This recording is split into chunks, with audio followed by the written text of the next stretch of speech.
हैरानी की बात यह है, सबसे हैरानी की बात यह है कि ये सब कुछ जब पता चला तो ये सवाल खड़ा हुआ कि आखिर ये सप्लाई होती कैसे थी। ड्रग्स के पैकेट में रखा गया, लेकिन किस तरह से सप्लाई होती थी, किस तरह से इसे दिया जाता था, क्या कोडवर्ड था, चलिए आपको बता रहे कैसे ये सप्लाई होती थी। आपको बताएं कि कोडवर्ड के जरिए, जी हाँ, एक कोडवर्ड दिया गया था, वो बोलने पर ही ड्रग्स की डिलीवरी होती थी। कोडवर्ड के जरिए इसकी डिलीवरी होती थी, यानी उस शख्स को जिसे ड्रग देना होता था उसे कोडवर्ड पता होता था, और जो डिलीवर करने आता था उसको कोडवर्ड पता होता था, और इस तरह से ड्रग्स का आदान प्रदान हो रहा था। लोकेशन और क्वांटिटी कोडवर्ड में ही छिपी होती थी, उसी के जरिए ये पूरी डिटेल ये देते थे, उसी के जरिए ये पूरी डिटेल देते थे। ये आप देख रहे हैं जिस तरह से ये पैसों का आदान प्रदान हो रहा है, कोडवर्ड शेयर होता था और उसके बाद करेंसी नोट के इस्तेमाल करके ड्रग डिलीवरी होती थी। सीधे तय होता था कि इतनी करेंसी देनी है, उतनी करेंसी दी जाती थी, और बात करने के लिए क्या होता था, पेड ऐप्स का इस्तेमाल होता था। जी हाँ, कम्युनिकेट करने के लिए कोई कॉल नहीं होती थी, ऐप्स का इस्तेमाल इसलिए किया जाता था जिससे कि इनकी बातचीत को ट्रैक ना किया जा सके। दुबई में बैठा वीरेंद्र बसोया ये तय करता था कि कौन सा सदस्य कौन सा काम करेगा, उसका ये काम था, क्योंकि वो नेटवर्क पूरा चला रहा था, इसलिए ये जिम्मेदारी उसकी हुआ करती थी। तो ये पूरा खेल जिसका खुलासा अब हो गया है कि कोडवर्ड का इस्तेमाल करके बाकायदा डिलीवरी हो रही थी, सप्लाई चेन बनी हुई थी, उसको लेकर अब समझ में आ रहा है कि एक बड़ा नेक्सस यहाँ दिल्ली की जड़ों में डालने की कोशिश थी। रिपोर्ट आपके सामने रख रहे हैं सबसे पहले।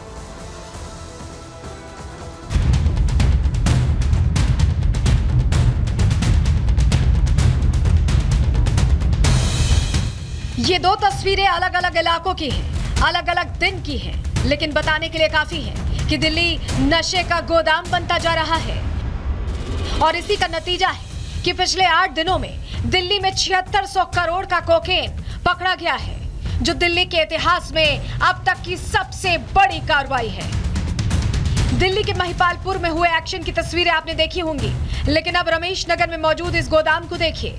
ये वही गोदाम है जहां से दिल्ली पुलिस की स्पेशल सेल ने 2000 करोड़ की कोकीन जब्त की है। हालांकि सबसे हैरानी की बात यह है कि इस कोकीन को नमकीन के पैकेट्स में भरकर सप्लाई करने की प्लानिंग की गई थी, जिससे पुलिस को चकमा दिया जा सके। ये एक गोडाउन है, आप देखेंगे इस पे ताला अब स्पेशल सेल ने लगाया हुआ है। हालांकि जब स्पेशल सेल की टीम यहाँ पर पहुंची थी तब भी इसी तरीके से ताला लगा हुआ था, इस ताले को तोड़ा गया, जिसके बाद स्पेशल सेल की टीम इसके अंदर पहुंची, और अंदर जब पहुंची तो अलग अलग बॉक्स अंदर जो है स्पेशल सेल को मिले। उन बॉक्स को खंगाला गया तो नमकीन के पैकेट थे, और उन नमकीन के पैकेट को खोला गया तो उन पैकेट के अंदर जो ड्रग्स है वो बरामद जो है वो स्पेशल सेल ने की है। तकरीबन 2000 करोड़ की जो ड्रग्स है वो बताई जा रही है। यूके का रहने वाला जो शख्स है उसको ये गोडाउन जो है वो किराए पे दिया गया, और ड्रग्स जो है वो इसी गोडाउन के अंदर रखी गई थी।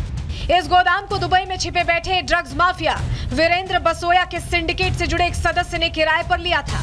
पुलिस को जानकारी मिली है कि 2 अक्टूबर को सिंडिकेट के कुछ सदस्यों के पकड़े जाने की जानकारी मिलते ही दुकान किराए पर लेने वाला शख्स देश छोड़कर विदेश भागने में कामयाब हो गया, लेकिन अब उसका नाम और पता पुलिस को मिल चुका है। हालांकि पुलिस अब इस दुकान के मालिक गुलशन माकन को गिरफ्तार कर पूछताछ में जुटी है, लेकिन गुलशन के भाई दावा कर रहे हैं कि दुकान को 1 हफ्ते पहले ही किराए पर लिया गया था। उन्होंने कहा मेरी कोई दुकान थी वहाँ पे, तो मेरा काम बंद हो गया, तो उन्होंने कहा ये सामान कुछ दिन के लिए हमारे को दे दो किराए पे। तो ब्रदर का बिल्डिंग मिलर का काम था, तो उन्होंने वो दे दी उनको किराए पे। कितने साल से जानते हैं टॉबी हरजाई को? 639 में तो रहते हैं, पहले चश्मे का काम है उनका, शुरू से ही है। तो ऐसा नहीं, हमारे को कुछ नहीं था कि भाई वो ये काम करते होंगे या है, या ऐसा कुछ नहीं है हमारा। दिल्ली पड़ोसी करके हमने दे दी थी दुकान किराए पे। दिल्ली पुलिस ने आपसे बात की है, आपने क्या दिल्ली पुलिस को अपनी तरजीह दी? नहीं करी बात हमारे से, दिल्ली पुलिस वालों ने। वो बस सीधा लेकर चले गए? हाँ, उन्होंने सारी इन्वेस्टिगेशन करके ले गए हैं। जैसे ये जानकारी भी सामने आई है कि दिल्ली के रमेश नगर इलाके में बरामद की गई इस कोकीन को जिस कार में लाया गया उसमें जीपीएस लगा हुआ था। इसके बाद जैसे ही स्पेशल सेल को इस खेप की सूचना मिली, वैसे ही स्पेशल सेल की टीम कार की जीपीएस लोकेशन को ट्रैक करते हुए गोदाम तक पहुंची। हालांकि इस गोदाम में ड्रग्स रखने वाला यूके का नागरिक खबर लगते ही मौके से फरार हो गया। इतना ही नहीं, मास्टरमाइंड वीरेंद्र बसोया का नाम आने के बाद दिल्ली पुलिस ने उसके खिलाफ लुकआउट सर्कुलर जारी किया है, जो विदेश में बैठकर इस अंतर्राष्ट्रीय ड्रग्स रैकेट का संचालन कर रहा है। वहीं बसोया के करीबी तुषार गोयल से भी पूछताछ की जा रही है, जिससे इस ड्रग्स रैकेट से जुड़ा एक एक कनेक्शन सामने आ सके। Bureau report, Republic Bharat. तो विदेशी लिंक सामने आ गया, रूट मैप पूरा क्या है, कैसे ड्रग्स लाया जा रहा था, कहां से लाया जा रहा था, चलिए जवाब आपको दे देते हैं। देखते हैं दक्षिण अमेरिका से ये सीधे चलकर कहां पहुंचता है, ये पहुंचता है लंदन पहुंचता है दक्षिण अमेरिका से, आपको बताएं। और उसके बाद लंदन से ये कहां लाया जाता है, ये लाया जाता है दुबई, और दुबई से इसकी सप्लाई होती है कहां, भारत में इसकी सप्लाई होती है। और उसके बाद जब भारत पहुंच जाता है तो कैसे इसे आगे भेजा जाता है, कैसे डिलीवरी की जाती है, आपको बताएं। आगे आपको बताएं कि देखिए ये दो जगहें दिल्ली के, ये वो दो ठिकाने आपको बताएं। सबसे पहले देखिए हापुड़ उत्तर प्रदेश पहुंचता है जहां से तस्कर पकड़ा गया है, और इसके अलावा गोदाम कहां था, रमेश नगर और महिपालपुर में। तो ये गाजियाबाद यानी एनसीआर का पूरा इलाका इसकी जद में था और यहां पर इसे रखा गया था। और इसके बाद आपको बताएं इसको डिसेमिनेट किया गया रमेश नगर और महिपालपुर में, और यहां से आगे भेजे जाने की तैयारी थी। लेकिन आपको बताएं कि दुबई से जब हम बता रहे हैं कि कनेक्शन सामने आ रहा है, तो कौन है वो दुबई से वो शख्स जो सब कुछ हैंडल कर रहा था, दुबई से भारत पहुंचा रहा था, भारत में लोगों को बता रहा था कि आप आगे भेजिए। तो आपको पूरी जानकारी अब उससे जुड़ी देने जा रहे हैं, क्योंकि आपके लिए ये जानना जरूरी है कि दुबई कनेक्शन कैसे सामने है। चलिए जल्दी से आपको बता देते हैं सिंडिकेट कहां पर था। दुबई से ही कोकीन की डील करता था वीरेंद्र बसोया, जिसका नाम सामने आया। पिछले साल दिल्ली में 3000 करोड़ की ड्रग्स मिली थी, इस बार भी कितनी मिली हमने आपको बताया। उस ड्रग सिंडिकेट में बसोया का नाम सामने आया था, और अब ये समझ में आ रहा है कि वो पूरी तरह से ये हैंडल कर रहा था। पुणे पुलिस ने बसोया को पिलंजी गांव में रेड भी की थी। और आपको ये भी बताएं कि बसोया के खिलाफ 3 लुकआउट सर्कुलर्स जारी हो चुके हैं, जिस तरह से उसका नाम लगातार ड्रग्स की तस्करी में सामने आ रहा है। लेकिन चलिए अब आपको बताते हैं सिर्फ दिल्ली में ही नहीं ये खेल हो रहा है, पंजाब में भी इस तरह की तस्वीरें आए दिन सामने आती रहेंगी। ये देखिए तरन तारण से ये जो आप बॉर्डर्स देख रहे हैं, इसके अंदर ड्रग्स है, ड्रग्स पकड़ी गई है। बीएसएफ ने 6 बोतल ड्रग्स पकड़ी है। तरन तारण की तस्वीर आपको दिखा रहे हैं।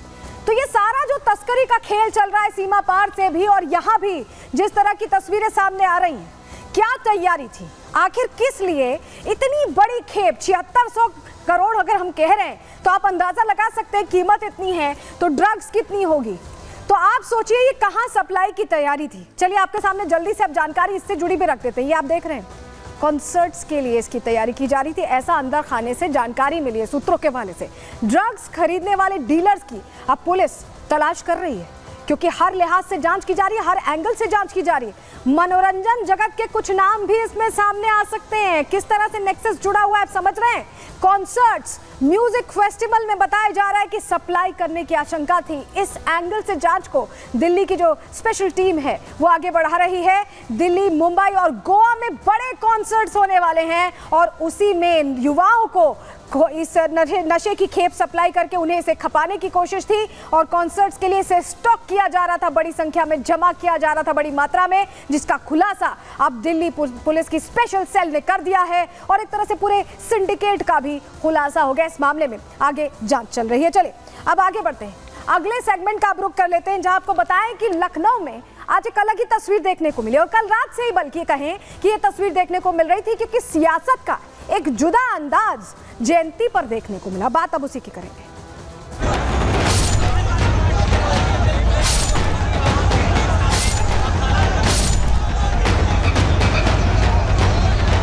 ये हमें सुरक्षा के साथ ले जा सकते थे, लेकिन सुरक्षा इसलिए लगाई इन्होंने कि हम जा ना पाएं। सुरक्षा कारणों से लखनऊ विकास